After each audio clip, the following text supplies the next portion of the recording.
So in this video, we're going to focus on the police house search of Lucy Letby during her first and second arrest. Now, as many people who have followed this case will be aware, a lot of medical documentation as well as diaries and handwritten notes were recovered during these subsequent police searches. But what a lot of people aren't aware of is that documentation was actually found at Lucy Letby's parents' home and also the garage of Letby's Westbourne Road property in Chester during the second search. Take a listen to the following. Firstly, let's take a look at Lucy Letby's first arrest, which took place at around 6 AM on July the 3rd, 2018. A nurse arrested on suspicion of murdering 8 babies at a UK hospital has been released on bail. Detectives in Cheshire questioned Lucy Letby for 3 days before she was released on Friday morning. The 28-year-old was arrested on Tuesday as part of a year-long investigation into the deaths of babies at the Countess of Chester Hospital's neonatal unit in 2015 and 2016. Letby was held on suspicion of the murder of 8 babies and the attempted murder of 6 others. She has not been charged. Police said she had been bailed pending further inquiries. Quote, "We continue to recognise that this investigation has a huge impact on all of the families, staff and patients at the hospital, as well as members of the public. Parents of all the babies continue to be kept fully updated and are being supported throughout the process by specially trained officers." The force said the investigation was ongoing and there were no set timescales for progress. A spokesman for the Countess of Chester Hospital said, quote, "We are continuing to support Cheshire Police with their ongoing investigation. In line with the Trust's current policies, the member of staff involved will not be returning to work while this matter is ongoing. We will not be commenting further at this time." Letby, who had worked at the hospital for 7 years and had been training to work with babies in intensive care, was detained as part of an investigation into 17 deaths and 15 non-fatal collapses of babies between March 2015 and July 2016. It is understood she was suspended 12 months ago, and before this she had been removed from clinical duties and placed into an administrative role. After her arrest, the investigation was widened to include Liverpool Women's Hospital, where Letby did some training. Liverpool Women's NHS Trust confirmed it was cooperating with the inquiry. On Friday, police continued to search Letby's semi-detached home in Blacon. Neighbours said a silver Suzuki car with an NHS parking permit in the windscreen was moved at 4:30 AM. The vehicle had been moved to a neighbouring driveway on Tuesday to clear a space to erect a blue forensics tent which remains in place. In the afternoon, officers wearing white suits and blue gloves were seen carrying pieces of wood out of the property and digging up the back garden. Forensic teams were also seen conducting a fingertip search of the property, focusing on drains, window ledges and the front garden and garage. Okay, so just to provide you with some additional information concerning Lucy Letby's first arrest, Lucy Letby was initially arrested on July the 3rd, 2018, and between July the 3rd and July the 5th, Lucy Letby was interviewed a total of 13 times. Another point worthy of mention is that once Lucy Letby was questioned and released, she was told she wasn't allowed to return to her Chester home and would be bailed to her parents' property in Hereford. So what I'm going to do for you now is run you through some more details concerning the initial arrest and also expand a little bit more on some of the items recovered during the original search. A distressed Lucy Letby wiped away tears as photographs of her bedroom taken by a crime scene investigator were shown in court. On the bedroom walls there were 2 framed pictures containing the slogans "Shine like a diamond" and "Leave sparkles wherever you go." 2 teddy bears were positioned on an unmade double bed, while among the items on the floor were a red suitcase, a large burgundy handbag and a small black handbag. Prosecutor Philip Asprey said 3 handwritten notes were recovered by police from one of the handbags. The notes contained closely written words which filled the pages and included declarations of love for a doctor colleague. Next to his name was "I loved you and my best friend." Also contained in the notes were the words "Help me, I can't do this anymore, and how can life be this way?" Jurors were told that a 2016 diary was recovered from a chest of drawers. A reference to, quote, twins was recorded for April 8th, the date of birth for two twin boys the Crown say Letby attempted to murder. On April 9th, a note stating twin resus was made. Further entries on June 23rd, 24th and 25th included initial letters which the Crown say related to three other babies, including two triplet boys, that Letby allegedly attacked on those dates following her return from a holiday to Ibiza. Part of the note read, "I don't deserve to live. I killed them on purpose because I'm not good enough to care for them. I'm a horrible, evil person. And in capital letters, I am evil, I did this." An A4 size piece of paper containing similarly jumbled handwritten notes was also found in the diary the court heard. One sentence read, "I killed them. I don't know if I killed them. Maybe I did. Maybe this is down to me." The words "kill me" written in bold and circled could also be seen. Other words appearing on the A4 paper were, quote, "foreign objects, slander, tired, crime number, diagnosis compromised, risk factors, and repeatedly, help me." Underneath her bed, an Ibiza bag for life was found, which contained 4 shift handover sheets for the dates of June 23rd, June 24th, June 25th, and June 28th, 2016. Also in the bag was her NHS registered children's nurse work badge. A Morrison's shopping bag recovered from the bedroom contained 31 handover sheets, a blood gas reading for a child she allegedly attacked, and a paper towel containing handwritten resuscitation notes. Searches also took place on July 3rd, 2018 at Letby's parents' home in Hereford and at the defendant's workplace at the hospital's Risk and Patient Safety Office. An annual leave request form from Letby, covered with untidily written jumbled words, was found in a blue folder. Hearts were doodled on the form along with random words, quote, "Tigger, smudge, Bergerac, and help me." Sentences scrawled across the form included, "I trusted you with everything and loved you. I really can't do this anymore. I just want life to be as it was. I want to be happy in the job that I loved. Really don't belong anywhere. I'm a problem to those who do know me, and it would be much easier for everyone if I just went away."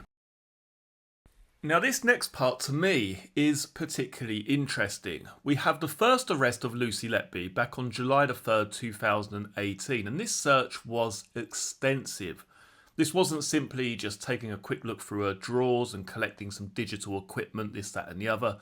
This was a 3-day search from July 3rd to July 6th. They searched the inside of the property, the garage, the front garden, they dug up the back garden, they searched the drains, they searched the guttering. A very, very thorough and extensive search took place during her first arrest. But listen to the following. A search of the garage at the Westbourne Road property on June 10th revealed another handwritten note found in a black bin bag.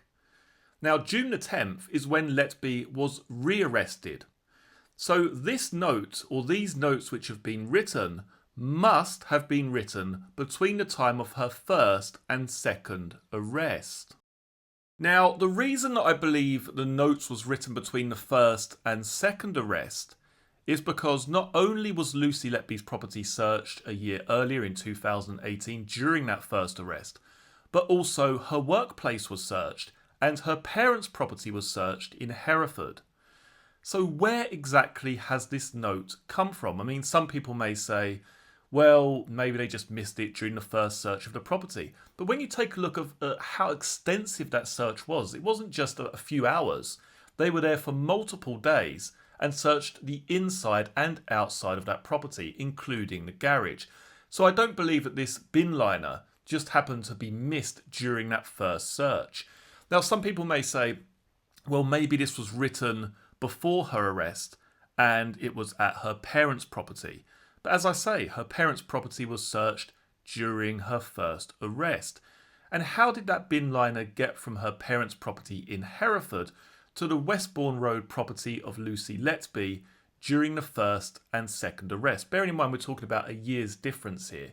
The first arrest in July 2018, the second arrest and subsequent search on June 10th, 2019. So what exactly does the note say? Let's take a look at the following. I'm just going to rewind and just revisit what exactly has taken place here. A search of the garage at the Westbourne Road property on June 10th revealed another handwritten note found in a black bin bag. Phrases on that note included "killing me softly," "broken hearted," and "no one will ever know what happened or why." 6 pages of medical notes of children unrelated to the trial were found at her parents' home on the same date. So interestingly there, what stands out to me is, as I say, I believe this was written after her arrest. So when she says, or writes I should say, "no one will ever know what happened or why," I do find that quite interesting. And also the fact, now this is going down another rabbit hole here, 6 pages of medical notes of children unrelated to the trial were found at her parents' home on the same date. Bear in mind, a year earlier, 2018, the parents' property was searched. Where were these medical notes during that time period? If Lucy Letby's property has been searched over 3 days, the parents' property has been searched, her work address has been searched a year earlier. Where were these medical notes at that time? And how did they appear at her parents' house a year later in 2019? So let's break this down as simply as we possibly can. Lucy Letby's first arrest takes place on July the 3rd, 2018. She is questioned for 3 days. The house is searched for multiple days along with the workplace and also her parents' property in Hereford. These are all searched on July the 3rd. The house of Lucy Letby on Westbourne Road in Chester is searched between July the 3rd and July the 6th. Lucy Letby is released after questioning, where she is bailed to her parents' property in Hereford. So let's just clarify that. She is bailed to her parents' property in Hereford after being interviewed. Now, when the police rearrest her a year later, they arrest her at her parents' property in Hereford, the place where she has been bailed to. Yet when they search the Westbourne Road property again, they find a black bin liner in Lucy Letby's garage. So Lucy Letby's Westbourne Road property in Chester was searched for a second time a year later during her second arrest on June the 10th, 2019. Again, her parents' property in Hereford, the place where she is residing at this point in time, is also searched. And what is found during that second search a year later is a bin liner in Lucy Letby's garage with these handwritten notes: "killing me softly," "no one will ever know what happened or why." Now for me, the only way that I can explain this, bearing in mind that Lucy Letby at this point in time for the last year has been residing in Hereford with her parents, is that at some point in time she has revisited the property and dropped that off in the garage. A black bin line has possibly been chucked into the garage, and then they've gone back to the Hereford address. Now, I don't know what the conditions were in terms of Lucy Letby's bail. I've got no idea what her bail conditions were, whether she could visit the house, whether she wasn't allowed to, whatever. I don't know. I have no idea.